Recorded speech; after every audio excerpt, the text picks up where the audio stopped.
ठीक है बच्चों, यहाँ पे मैं क्या बोल रहा हूँ कि मान लो कि 10⁻² अगर 100 के इक्वल लिखा है, ठीक है। तो यहाँ से हमें क्या पता चला कि लॉग, यहाँ क्या बोलेंगे, बेस के हमारे पास 10 और ये किसके इक्वल होगा 2 पावर के, ये हो गया 100, ठीक है। तो जब भी तुम्हारे पास लॉग अल्फा बेस 10 लिखा हो, सिर्फ 10 बेस के लिए बता रहा हूँ, इसे हम क्या बोलते हैं, कॉमन लॉगरिथम बोलते हैं, कॉमन लॉगरिथम बोलते हैं। लॉग मान लो कि अल्फा बेस ई है, जिसको हम क्या लिखते हैं, लॉग ऑफ अल्फा, जिसको हम क्या लिखते हैं, ln e। इसे हम क्या बोलते हैं, नेचुरल लॉगरिथम बोलते हैं।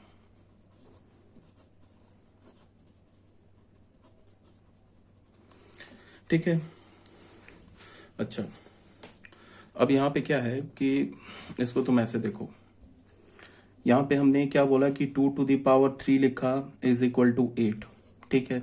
तो इसको लॉग की लैंग्वेज में हमने क्या बोला कि लॉग बेस के हमारे पास 2, उसके बाद यहाँ पे वैल्यू क्या आता है 3, और यहाँ पे 8, आर्गुमेंट लॉग का क्या आएगा 8। तो एक बात ये देखो कि लॉग का जो जब भी आर्गुमेंट आएगा तो वो आर्गुमेंट कैसा आएगा, वो हमेशा पॉजिटिव रियल नंबर होगा।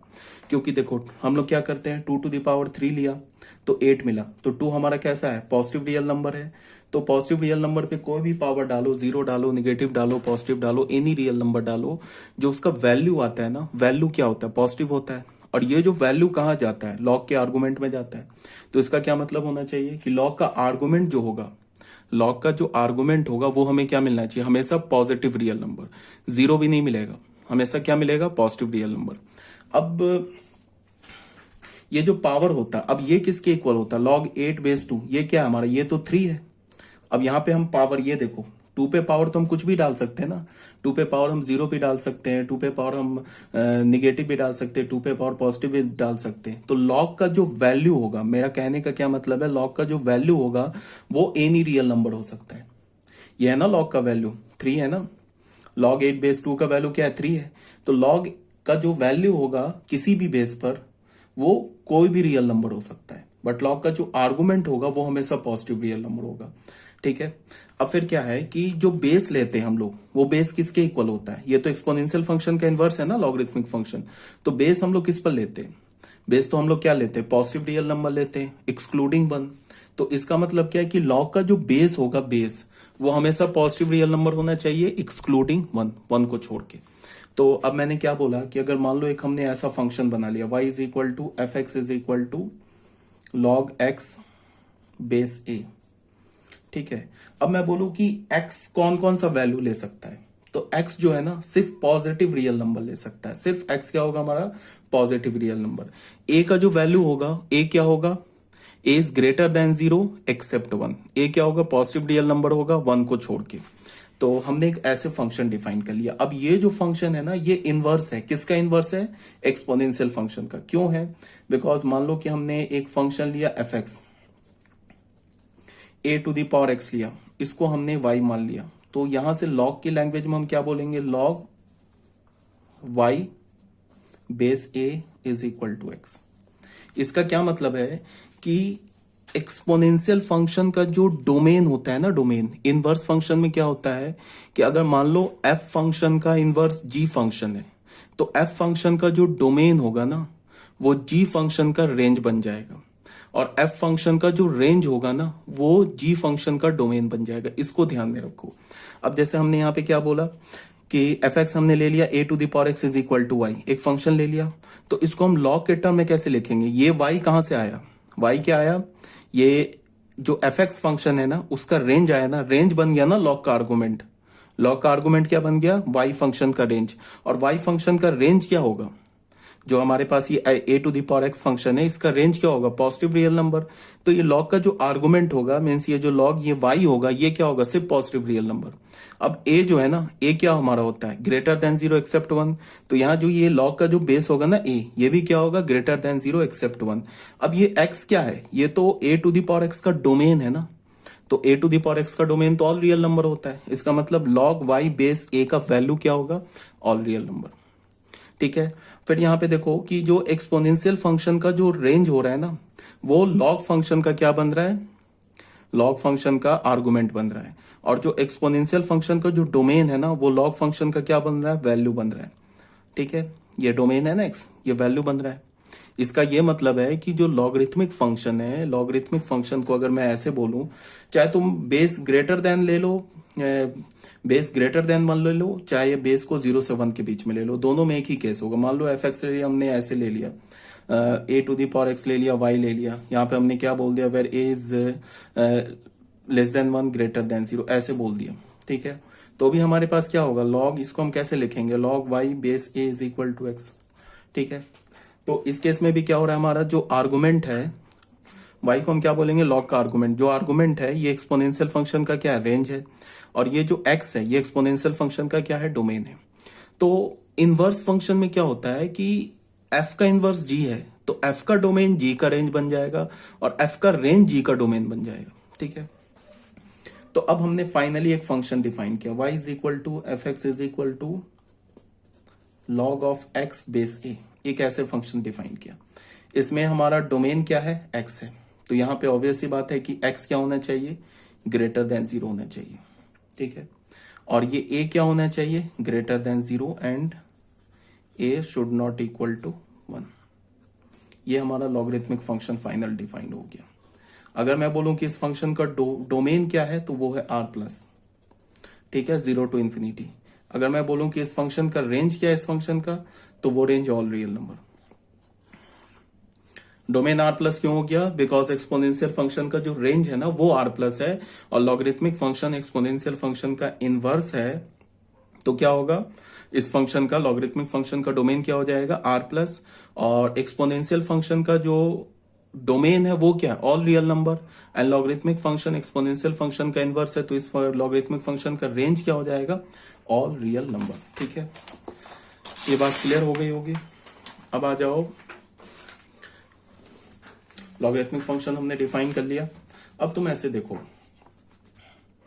एक्सपोनेंशियल फंक्शन को हमने कैसे डिफाइन किया था, f x is equal to a to the power x रखा था हमने, और इसको क्या बोला था, जब बेस ए, यहां पे हमने मान क्या लिया कि ए इज ग्रेटर देन 1 मान लिया, उस केस में मैं बात कर रहा हूं। इसको हमने क्या बोला, ये क्या होगा, ग्रेटर देन 1 होगा, कब, पॉजिटिव एक्स के लिए, इक्वल्स टू 1 कब होगा, एक्स बराबर 0 के लिए, लेस देन 1 कब होगा, एक्स लेस देन 1 के लिए, ये बोला था हमने। ठीक है, अब अगर मैं लॉगरिथमिक फंक्शन लिखता हूं, y is equal to f x is equal to log x base a लिखता हूं, इस फंक्शन का मैं यहां पे इनवर्स लिखता हूं, तो इसको क्या होगा बताओ, इसका क्या मतलब है, हमें तो पता है ना कि लॉगरिथमिक फंक्शन का जो रेंज होगा वो F x function exponential function का डोमेन हो जाएगा, और लॉगरिथमिक फंक्शन का जो डोमेन होगा वो एक्सपोनेंशियल फंक्शन का रेंज हो जाएगा। तो यहां पे तुम ऐसे देखो कि अगर हम y को ना, y x को अगर हम पॉजिटिव लेते हैं तो y क्या हो जाएगा, ग्रेटर देन 1। इसका उल्टा करो, y क्या हो जाएगा, ग्रेटर देन 0, कब, जब x क्या हो जाएगा हमारा, ग्रेटर देन 1। उल्टा हो गया। ठीक है, बिकॉज ये एक दूसरे का इनवर्स है ना। यहाँ पे y क्या हमारा, ग्रेटर देन 1 है, कब है, जब x इज ग्रेटर देन 0। तो यहाँ पे क्या हो जाएगा, y क्या हो जाएगा, ग्रेटर देन 0। x का काम देखो, एक्सपोनेंशियल लॉगरिथमिक फंक्शन में x का काम x का काम क्या करेगा, लॉगरिथमिक फंक्शन में जो x है ना वो क्या करेगा, जो y का काम कर रहा है ना एक्सपोनेंशियल फंक्शन में, वो काम x करेगा, किसमें, लॉगरिथमिक फंक्शन में। और लॉगरिथमिक फंक्शन में y कौन सा काम करेगा, जो एक्सपोनेंशियल फंक्शन x में x जो कर रहा है ना वो लॉगरिथमिक फंक्शन में y करेगा, क्योंकि एक दूसरे का उल्टा है। ठीक है, इनवर्स फंक्शन बोलने का क्या मतलब है कि अगर हम f में 1 डालेंगे तो y 2 मिलेगा, तो अगर f का इनवर्स g है तो g में 2 डालेंगे तो y 1 मिलेगा, उल्टा है ना।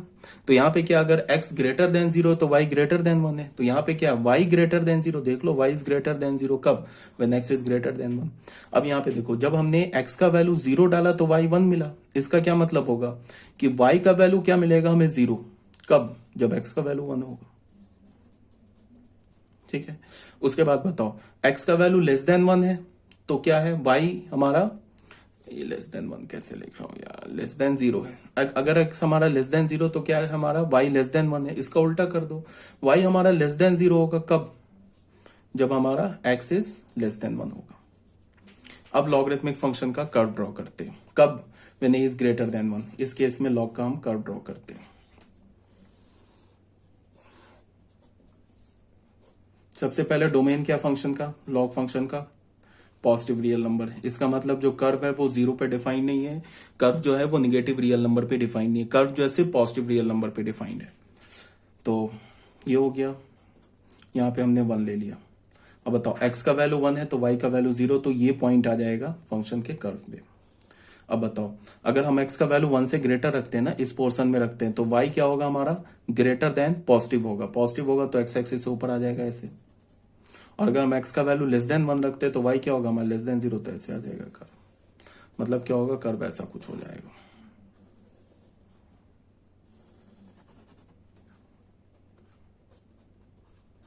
ये कर्व हो जाएगा किसका? y is equal to f x is equal to log x to the base a, where a is greater than 0 and a is not equals to 1। एक बार से कर्व ड्रॉ करते हैं। तो हमने फाइनल फंक्शन क्या डिफाइन किया? y is equal to f x is equal to log x base a, where x belongs होगा r plus a क्या होगा? Greater than 0 and a is not equals to 1, 1 के इक्वल नहीं होगा। और हमारा जो कर्व होगा वो कुछ ऐसा होगा।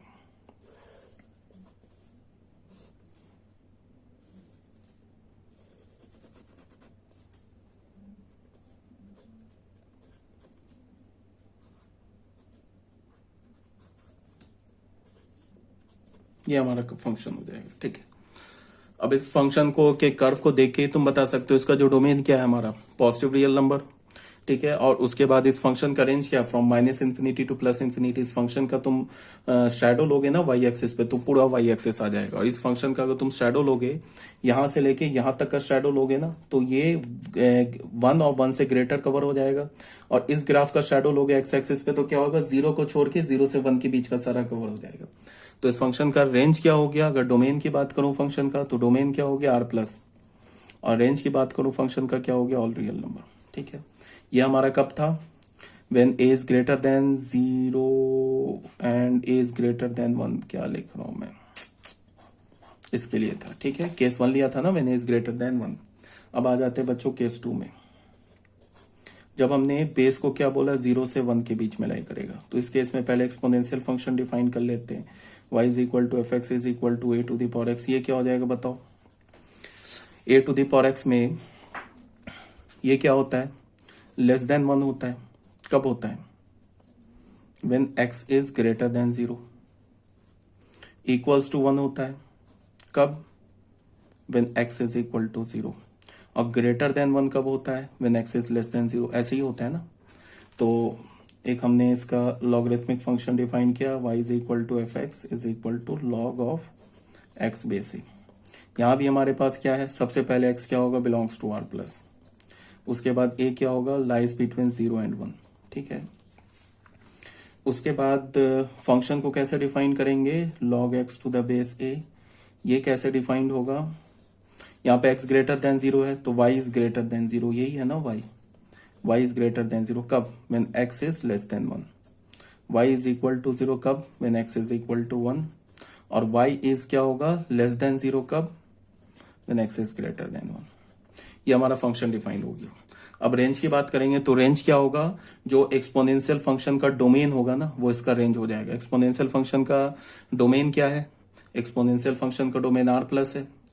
तो r प्लस ने एक्सपोनेंशियल फंक्शन का डोमेन क्या? All real number. तो अगर हम रेंज की बात करेंगे तो रेंज हो जाएगा इसका ऑल रियल नंबर। अगर इसके डोमेन की बात करेंगे तो वो एक्सपोनेंशियल फंक्शन का रेंज होगा। एक्सपोनेंशियल फंक्शन का रेंज क्या? r प्लस, तो डोमेन क्या हो गया? r plus. ठीक है, अब कर्व हम लोग इसका डिफाइन कर लेते हैं। कर्व देख लेते हैं। कर्व के लिए क्या करेंगे? ऐसे करके एक्स वाई एक्सिस बना लिया हमने।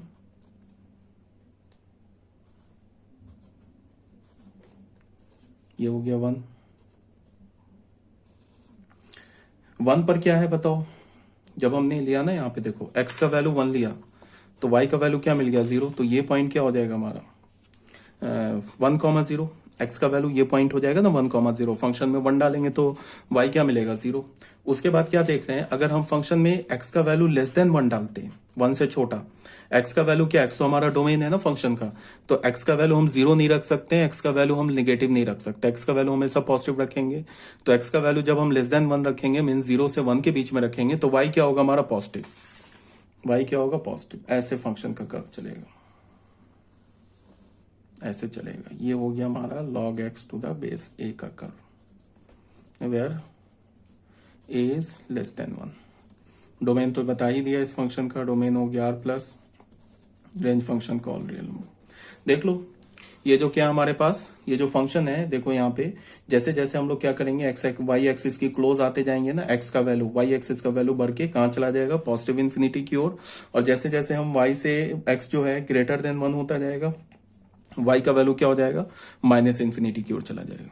ठीक है, इसको तुम ऐसे भी देखो, इसका क्या मतलब है, ये जो कर्व बन रहा है ना, ये किसके बीच में बन रहा है, वैल्यू वर्सेस पावर के बीच में बन रहा है। क्योंकि जो हम इसमें लॉग फंक्शन में जो x डालते हैं ना, वो वैल्यू डालते हैं, और ये जो पूरा आता है ना log x to the base है, यही y आ रहा है ना, ये y ये log x to the base क्या आ रहा है, पावर आ रहा है। तो ये एक्चुअली में क्या बन रहा है, वैल्यू वर्सेस पावर का ग्राफ बन रहा है, इसमें बेस कहीं नहीं इन्वॉल्व है।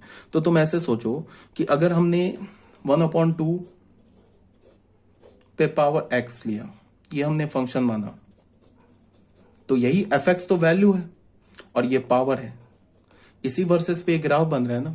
तो तुम ऐसे सोचो कि हम x का वैल्यू अगर हम यहां पे 0 डालेंगे, x का वैल्यू 0 डालेंगे तो y का वैल्यू क्या मिलेगा 1। तो देखो यहाँ पे 1,0 आ गया। अब अगर हम x का वैल्यू ना निगेटिव में, अगर हम x का वैल्यू क्या करें, x का वैल्यू बढ़ाते जाएं, ये fx कहाँ आ रहा है, लॉग में ये fx कहाँ आ रहा है, ये तो वैल्यू आ रहा है, ये x एक्सिस पर आ रहा है ना, और ये जो इसका पावर है ये कहाँ आ रहा है, y एक्सिस पर आ रहा है। लॉग की बात कर रहा हूं मैं, क्योंकि अगर एक्सपोनेंशियल फंक्शन की बात करोगे तो ये वाला जो चीज है x कहाँ आता है, x एक्सिस पर आता है, डोमेन है ना ये इसका एक्सपोनेंशियल फंक्शन का, तो डोमेन कहाँ आएगा, x एक्सिस पर आएगा। और ये fx क्या y है, ये तो रेंज का एलिमेंट, ये कहाँ आएगा, y एक्सिस पर। बट हम लॉगरिथमिक फंक्शन की बात कर रहे हैं, तो एक्सपोनेंशियल फंक्शन का जो x होगा वो लॉगरिथमिक फंक्शन का y होगा। तो ये y एक्सिस पर आ रहा है, ये x एक्सिस पर आ रहा है। अब तुम ऐसे देखो, अगर ना हम x को बढ़ाते जाए, इस केस की बात कर रहा हूं, इस कर्व की, अगर हम x को बढ़ाते जाए, कहां पे 1 से ग्रेटर करते जाएं, तो 1 से अगर हम x को ग्रेटर करते जाएंगे, या फिर तुम ऐसे x को देखो यहाँ पे, अगर हम x का वैल्यू ना ग्रेटर देन 1 लेते जाएं, तो y क्या होता जाएगा, लेस देन 0 होता जाएगा। इसको उलट के देखो, x का वैल्यू अगर हम ग्रेटर देन 1 ले, मतलब 4 ले ले, 5 ले ले, 6 ले ले, तो y घटता जाएगा। तो लॉग में क्या हो जाएगा, उल्टा हो जाएगा ना। लॉग में क्या होगा कि y बढ़ता जाएगा, कब, जब हम x का वैल्यू ग्रेटर देन 1 लेते हैं। जैसे y जो होगा क्या होता जाएगा, जैसे यहां पे हमने x का वैल्यू क्या बोला, अगर हमने x का वैल्यू मान लो 0 ले लिया, तो y का वैल्यू 1 हो गया, तो इस केस में क्या होगा, x इज इक्वल टू 1 पे y 0 हो गया। अब यहाँ पे तुम ऐसे देखो, अगर हम x को निगेटिव में बढ़ाते जाएं, अगर x को निगेटिव में बढ़ाते जाएं, तो y क्या होता है, इंक्रीज होता जाएगा। इसका क्या मतलब है, y के अगर हम केस में देखें तो इसका क्या मतलब है,